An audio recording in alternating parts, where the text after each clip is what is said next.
आज हम बात करेंगे series adding and series opposing voltages की।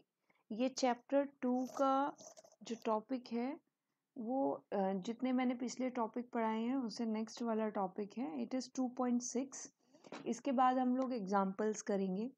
तो ये एक थोड़ा सा एडवांस टॉपिक है जिसमें हम क्या करेंगे कि दो बैटरीज जो है वो एक ही सर्किट में ऐड कर देंगे। जैसे कि आप पहली वाली फिगर में देख पा रहे हैं कि यहाँ पे हमने 6 वोल्ट ऐड किया है और यहाँ पे भी हमने 6 वोल्ट ऐड किया है। ठीक है, ऐसे ही हमने जो नेक्स्ट वाली जो ये सर्किट है इसमें 6 वोल्ट और 12 वोल्ट ऐड किया है। बट मैटर ये करेगा कि ये दोनों बैटरीज, ये दोनों ईएमएफ हमने इस सर्किट में ऐड कैसे किए हैं, उनके कनेक्शंस कैसे किए हैं, उसी के हिसाब से हम उसको कहेंगे कि ये सीरीज एडिंग है या सीरीज अपोजिंग वोल्टेजेस है। तो हम पहले वाला सर्किट कंसीडर करेंगे। आप यहाँ पे देखेंगे कि बैटरी का जो नीचे वाली जो ये बैटरी है इसका पॉजिटिव सिरा ऊपर है और इसका नेगेटिव सिरा नीचे है। सिमिलरली इस वाली बैटरी का पॉजिटिव सिरा ऊपर है और इसका नेगेटिव सिरा नीचे है। अब आप देखेंगे कि नीचे वाली बैटरी का जो पॉजिटिव सिरा है वो ऊपर वाली बैटरी के नेगेटिव सिरे से एडेड है। ठीक है, यानी कि जब दो बैटरीज इस तरीके से कनेक्टेड हों कि एक बैटरी का पॉजिटिव सिरा दूसरी बैटरी के नेगेटिव सिरे से कनेक्टेड है, तो आप देखेंगे कि वहाँ पे वोल्टेजेस आपस में ऐड हो जाती हैं। अब वो ऐड कैसे हो जाती हैं वो देखिए। उस चीज़ को समझने के लिए आप जानते हैं कि करंट हमेशा पॉजिटिव से नेगेटिव डायरेक्शन में फ्लो करता है। तो नीचे वाली जो बैटरी है इसकी पॉजिटिव डायरेक्शन ये, नेगेटिव डायरेक्शन ये, तो इसका करंट कैसे फ्लो करेगा? ऐसे फ्लो करेगा। ठीक है, पॉजिटिव से नेगेटिव डायरेक्शन में। सिमिलरली ये जो ऊपर हमने बैटरी लगाई है इसका करंट भी कैसे फ्लो करेगा? पॉजिटिव से नेगेटिव डायरेक्शन में फ्लो करेगा। तो जो अल्टीमेट जो टोटल करंट की डायरेक्शन हो जाएगी इस पूरे सर्किट में वो यही हो जाएगी, राइट? सर्किट में करंट की डायरेक्शन क्या हो जाएगी? ये वाली, क्योंकि दोनों बैटरीज की वजह से करंट सेम डायरेक्शन में फ्लो कर रहा है। ठीक है, अब करंट यहाँ से फ्लो कर रहा है, टोटल आई करंट है और वो कहाँ से पास होगा? रेसिस्टर ये 2 ओम वाले से और 4 ओम वाले से।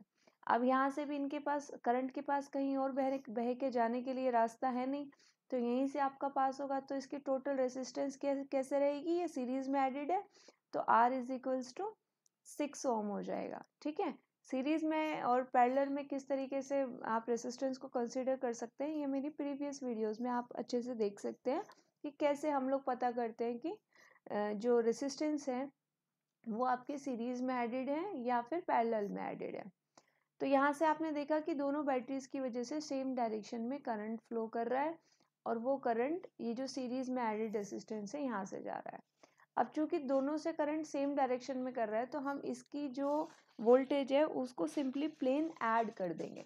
तो जो टोटल वोल्टेज हो जाएगी वो हो जाएगी 6 + 6 इज इक्वल्स टू 12 वोल्ट। ठीक है, और करंट क्या हो जाएगा? ओम्स लॉ के हिसाब से I is equals to V/R। तो V कितना हो गया? 6 + 6 12 वोल्ट। और R कितना आ गया आपका? यहाँ से मैंने बताया कि दोनों के दोनों सीरीज में कनेक्टेड है। R इज इक्वल्स टू 6 ओम। तो ये आपका हो गया, कितना हो गया? 2 एम्पियर। ठीक है, तो ये वाला जो सर्किट था यहाँ पे जो एडिशन है ये हो गया आपका सीरीज एडिशन।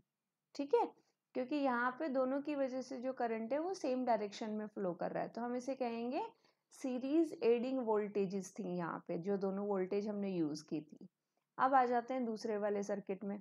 यहाँ पे आप देखो कि जो ऊपर वाली बैटरी है इसका पॉजिटिव हिस्सा ये नीचे है, उसके बाद नेगेटिव हिस्सा ये है। तो इसकी वजह से करंट पॉजिटिव से नेगेटिव डायरेक्शन में इधर को फ्लो करेगा। अब ये जो 12 वोल्ट वाली बैटरी है इसका पॉजिटिव हिस्सा ऊपर है और ये इसका नेगेटिव हिस्सा नीचे है, तो इसमें पॉजिटिव से नेगेटिव की तरफ वो करंट फ्लो करेगा तो इस डायरेक्शन में फ्लो करेगा। अब आप देखेंगे कि इस वाले कॉम्बिनेशन में 6 वोल्ट 12 वोल्ट जो हमने लगाया है, एक बैटरी का पॉजिटिव हिस्सा दूसरी बैटरी के पॉजिटिव हिस्से से हमने कनेक्ट कर रखा है और इसी वजह से इनके जो करंट फ्लो की जो डायरेक्शन है वो अपोजिट है। अब चूंकि करंट फ्लो की डायरेक्शन अपोजिट है तो जो मतलब जो ताकतवर होगा उसी की जो डायरेक्शन होगी वो फाइनल होगी। ताकतवर कौन है? ताकतवर है आपकी 12 वोल्ट वाली बैटरी। तो 12 वोल्ट की वजह से जो डायरेक्शन है करंट के फ्लो की, वही डायरेक्शन आपकी कैसे हो जाएगी, सर्किट की डायरेक्शन होगी। अब 12 वोल्ट वाली की वजह से डायरेक्शन क्या है, ये पॉजिटिव ये नेगेटिव, यानी कि पॉजिटिव से नेगेटिव ये वाली डायरेक्शन। तो ये जो डायरेक्शन है ये आपकी फाइनल डायरेक्शन होगी सर्किट में, ये वाली। ठीक है, तो अब आपको जब दो बैटरीज सर्किट में लगे हों तो उनकी वजह से सर्किट में करंट की डायरेक्शन क्या होगी वो निकालना आ गया। प्लस चूंकि दोनों अपोजिट डायरेक्शन में करंट फ्लो करा रहे हैं, तो जो टोटल वोल्टेज हो जाएगी इस केस में वो हो जाएगी V is equals to 12 minus 6 is equals to 6 volt. अब इनकी वजह से जो ये करंट फ्लो कर रहा है, यहाँ पे क्या है, ये रेसिस्टर्स दोनों रेसिस्टेंस कैसे है, सीरीज में एडेड है। टोटल रेसिस्टेंस कितनी हो गई आपकी, 6 ओम। तो ओम्स लॉ के हिसाब से इस वाले सर्किट में करंट कितना हो गया, I is equals to V by R. V total आपने निकाला था 6 वोल्ट, तो ये हो गया 6 volt divided by R is 6 ओम, तो कितना हो गया, ये हो गया 1 एम्पियर। तो सीरीज अपोजिंग में आपने देखा कि यहाँ पे करंट कितना आ गया, 1 एम्पियर, और इस वाले में कितना आया था, 2 एम्पियर। तो अब आप दोनों सर्किट में अपने आप से देख करके फाइनल करंट की डायरेक्शन निकाल सकते हैं इजीली, कि फाइनली करंट की डायरेक्शन क्या होगी जब आपने दो बैटरीज कनेक्टेड की हैं या दो ईएमएफ कनेक्टेड किए हैं एक सर्किट के अंदर। ठीक है, और आप रेसिस्टेंस को पहचान पाएंगे कि वो सीरीज में कनेक्टेड है या पैरेलल में कनेक्टेड है। अगर नहीं पहचान पाएंगे तो मेरी प्रीवियस वीडियो आप देख सकते हैं। Thank you.